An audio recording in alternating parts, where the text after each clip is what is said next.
கர்த்தரால் மீட்கப்பட்ட பரிசுத்த பிள்ளைகளே, இந்த நாளிலே கர்த்தராகிய இயேசு கிறிஸ்துவின் மூன்றாவது உபதேச கட்டளையை நாம் பார்க்க போகின்றோம். இயேசு கிறிஸ்துவின் மூன்றாவது உபதேச கட்டளை மத்தேயு புஸ்தகம் 5ஆம் அதிகாரம் 12ஆம் வார்த்தையிலே இப்படியாய் அவர் நம்மிடத்திலே சொல்லி இருக்கிறார். சந்தோஷப்பட்டு களி கூறுங்கள், பரலோகத்திலே உங்கள் பலன் மிகுதியா இருக்கும் என்று நம்மிடத்திலே மூன்றாவது கட்டளையாக சொல்லியிருக்கிறார்.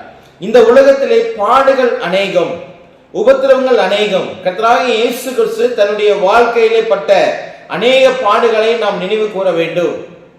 அநேக அடிகளை அவர் வாங்கினார், அவமானங்களை அவர் தாங்கினார், நமக்காக அவர் தாங்கினார். அவைகள் எல்லாவற்றிலும் அவர் உறுதியாய் இருந்தார். அவர் பின்வாங்கி போகவில்லை. அவர் சந்தோஷப்பட்டு களி கூர்ந்தார். சிலுவை வரைக்கும், சிலுவையிலே தன்னுடைய ஜீவனை கொடுக்கும் வரைக்கும் அவர் சந்தோஷப்பட்டு களி கூர்ந்தார். பரலோகத்தில் அவருக்கு மிகுதியான பலன் உண்டு.